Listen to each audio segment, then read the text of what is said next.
ಇಂದು ಕಾಂಗ್ರೆಸ್ನ ರಾಷ್ಟ್ರೀಯ ಅಧ್ಯಕ್ಷರಾದಂಥ ಮಲ್ಲಿಕಾರ್ಜುನ್ ಖರ್ಗೆ ಅವರ ಕುಂಭಮೇಳದ ವಿಷಯದಲ್ಲಿ ಕುರಿತು ಆ ಹೇಳಿಕೆ ಖಂಡನೀಯ ಮತ್ತು ಇವತ್ತು ಸನಾತನ ಧರ್ಮದ ಎಲ್ಲ ಭಕ್ತರಿಗೆ ಒಂದು ರೀತಿಯಲ್ಲಿ ನೋವು ತರುವಂಥ ಹೇಳಿಕೆಯನ್ನು ಕೊಟ್ಟಿದ್ದಾರೆ.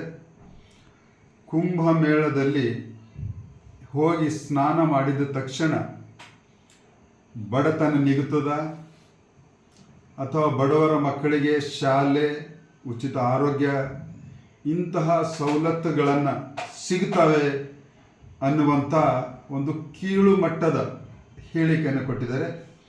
ಇವತ್ತು ಇಡೀ ರಾಷ್ಟ್ರದಲ್ಲಿ ಎಲ್ಲರಿಂದ ಆ ಹೇಳಿಕೆಗೆ ಛೀಮಾರಿಯನ್ನು ಹಾಕಿಸ್ಕೊಳ್ತಾ ಇದ್ದಾರೆ ಕಾಂಗ್ರೆಸ್ಸಿನವರು.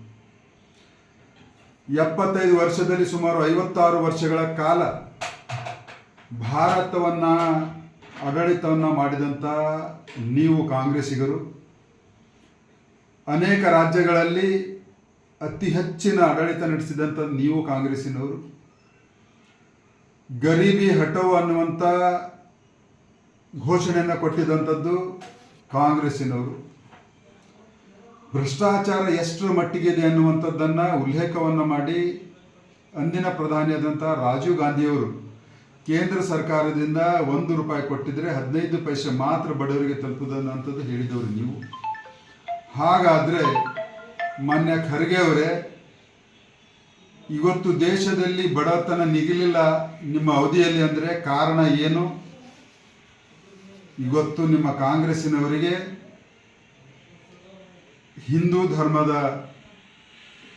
ಭಕ್ತರಿಗೆ ಹೀಯಾಳಿಸಿದರೆ ಮುಸಲ್ಮಾನರು ಸಂತೋಷ ಪಡ್ತಾರೆ ಅನ್ನುವಂಥ ಏಕೈಕ ಉದ್ದೇಶದಿಂದ ಓಲೈಕೆ ರಾಜಕಾರಣ ತಾವು ಮಾಡ್ತಾ ಇದ್ದೀರಿ. ಹಾಗಾದರೆ ನೀವುಗಳು ಕೂಡ ಮುಸಲ್ಮಾನರ ಇಫ್ತಾರ್ ಕೂಟದಲ್ಲಿ ಹೋಗ್ತೀರಿ, ಮುಸಲ್ಮಾನರು ಅವರ ಆಸ್ಥಾ ಇರುವಂಥ ಮಕ್ಕಕ್ಕೆ ಹೋಗ್ತಾರೆ, ಇಸಾಯಿಗಳು ಅವರು ಇಟಲಿಗೆ ಹೋಗ್ತಾರೆ, ರೋಮ್ಗೆ ಹೋಗ್ತಾರೆ. ಎಂದಾದರೂ ಅವೆರಡು ಧರ್ಮಗಳ ವಿರುದ್ಧ ಇಂಥ ಹೇಳಿಕೆಯನ್ನು ಕೊಡುವಂಥ ಧೈರ್ಯ ಯಾರಾದರೂ ನೀವು ಮಾಡಿದ್ದೀರಾ? ಇದು ಶೋಭೆ ತರುವಂಥದ್ದಲ್ಲ. ಮಲ್ಲಿಕಾರ್ಜುನ್ ಖರ್ಗೆಜಿ ರಾಷ್ಟ್ರ ಅಧ್ಯಕ್ಷರಾಗಿ ಸುಮಾರು 50 ವರ್ಷಗಳ ಕಾಲ ರಾಜಕಾರಣದಲ್ಲಿ ಅನೇಕ ಜವಾಬ್ದಾರಿಗಳಿಗೆ ಹೊತ್ತಂಥದ್ದವರು ಇಂತಹ ಒಂದು ಕೀಳು ಮಟ್ಟದ ಹೇಳಿಕೆಯನ್ನು ಕೊಟ್ಟು ಇವತ್ತು ಕೋಟಿ ಜನರನ್ನು ಮನಸ್ಸು ನೋಯಿಸುವಂಥ ಕೆಲಸವನ್ನು ಮಾಡಿದ್ರಿ. ಈ ಹೇಳಿಕೆಯನ್ನು ಹಿಂಪಡಿಬೇಕು ಅನ್ನುವಂಥದ್ದನ್ನು ನಾನು ಮಲ್ಲಿಕಾರ್ಜುನ್ ಖರ್ಗೆ ಅವರಿಗೆ ಆಗ್ರಹವನ್ನು ಮಾಡ್ತೇನೆ. ಸರ್, ಈಗ ಇಡೀ ದೇಶದ ಕೋಟ್ಯಾಂತರ ಜನ ಹೋಗ್ತಾ ಇದ್ದಾರೆ, ಲಕ್ಷಾಂತರ ನಾಗಾ ಸಾಧುಗಳಿದ್ದಾರೆ.